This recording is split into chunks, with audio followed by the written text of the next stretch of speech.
Hello, Dr. Cloud. I am in great need to change my life to become an emotionally healthy person.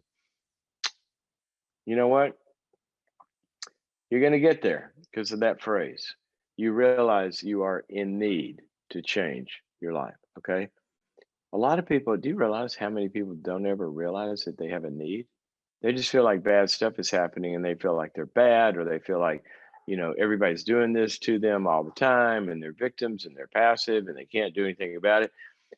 But you own something that is the key to changing everything. You said, I have a need. I have a need. If you can get in touch with your need and not judge your need, not say, I shouldn't need this. I'm older than this now. I should have been fixed this. No, no, no. Just say, I need help. Okay. I need. I need is the most powerful phrase that can come out of a human's in the beginning of the process of a human's heart and soul. One of my favorite verses, Jesus said, blessed are the poor in spirit. Okay. Because they're going to have all sorts of good stuff happen. Why? Because if you're poor, you start begging. And once we start asking, that opens the door. If we can't feel our thirst and our hunger, our need, then that's the key to the whole thing. So don't judge your weakness. Don't judge your need. Do what you did. I am in great need to change my life. Okay, that's a great start. To become emotionally healthy, I need to surround myself with healthy, safe individuals. Yes, you do. But want to become healthy myself, of course. I don't ever recognize my unhealthy patterns like I have this year. I should say, I guess I didn't ever recognize my unhealthy pattern. Hey, welcome to the program. Welcome to the program of life, right? Have you ever talked to a fish and knew it was wet? No, it just keeps swimming around, bumping into stuff and eating whatever's in front of them. But once the fish learns it's wet, then it's figuring out, wait, do I have any choices here? I need to find some water because I'm out of the water, flopping somewhere. I need a boat. I don't know. But we got to know we have a problem. And the fact that you have figured out that you got some patterns, what a great realization. When we realize that anybody can have a problem, right? You have a bad relationship, that's a problem. You fix it. You pick a bad person, or you fail in some way because you can't get your act together to get something in on time, and you I won't do that again. You fix it, or whatever it is. If we fix problems, that's just part of life. But here's the difference: when we don't have problems, we have the same problem over and over and over again. That's a pattern.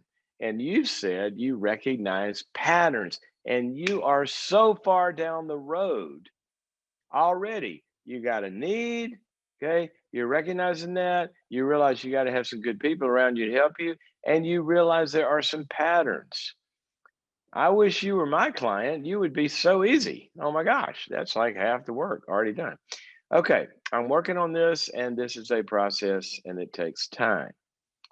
And here's the question: how do I stop feeling like I have to do this quickly? Good question. Well, first of all, you've got to just own that and surrender it as not a, and I won't read your name because you didn't say if you want to be anonymous, but I'm going to call you Susie. That's not your name. You know your name. But that's not just a Susie problem, that's a human problem. We want it now, right? So, of course, you want it now. You're not bad for that. Just own it. All right. One of the interpretations of the story of the Garden of Eden is that this is kind of part of the whole mix, that Adam and Eve wanted everything now instead of having to go down the path of learning to be wise. No, you can be as wise as God right now by eating this one step. Eat this apple or whatever we want to pretend the fruit was. Call 1-800 be free now. Call 1-800. You can take this pill, and you too can lose 400 pounds today by taking this one pill. Call 1-800 now. Operators are standing by to hook you up with the love of your life and the perfect match. It's going to ride off into the sunset on one of those big cruise ships. Never to have an argument or never disappoint each other ever again just by calling this number. You get the idea. It's a human thing. You can make a lot of money selling people on instant stuff, right? But it ain't the way it is. So, what you have to do is you got to surrender that. Okay, first of all right. No, there's more to it than that. But I just want you to recognize this as human. I want it now and say, gosh, I wish I could put an acorn in the ground and it grow into a big oak tree in a day. Dead gummit, I hate it that that's not true.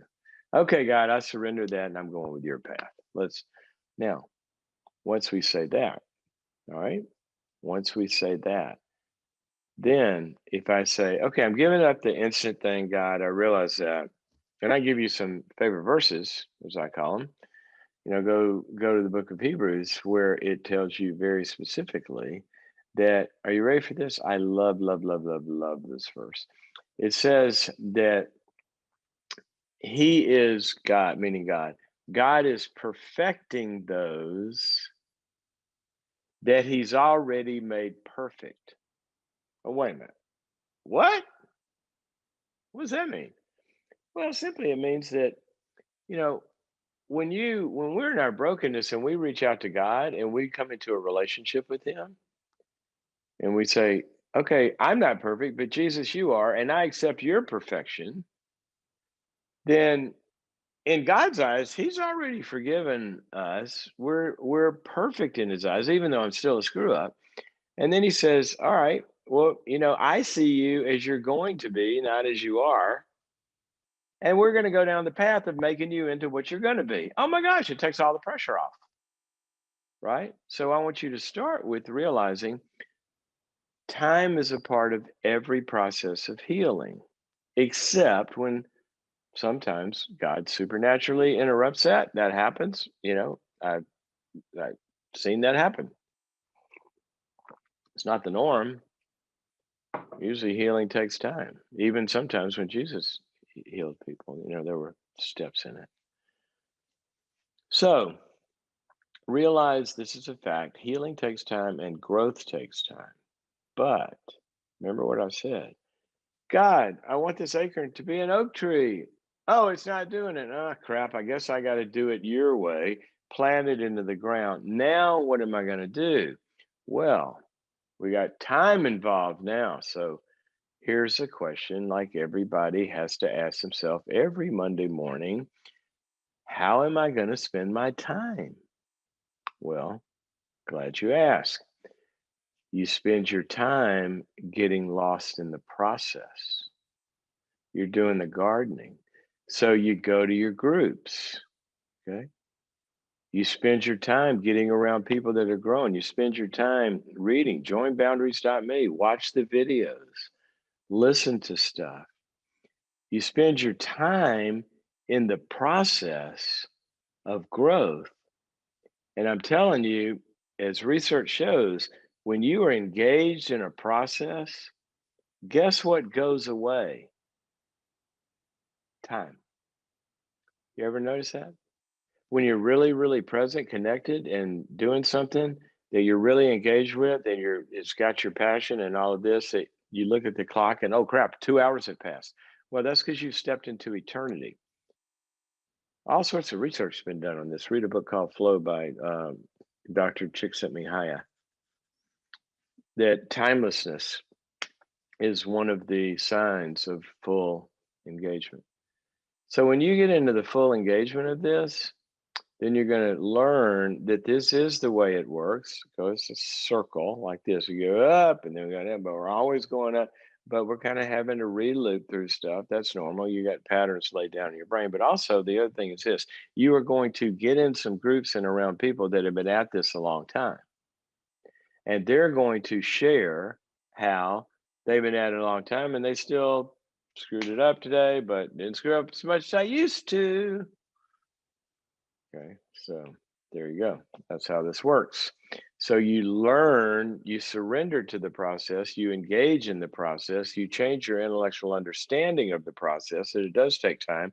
You become comfortable and you enjoy the process, even with your failures. And when you do fail, immediately you say, well, there it is again. And you never spend another moment thinking about it after you confess it and you move on.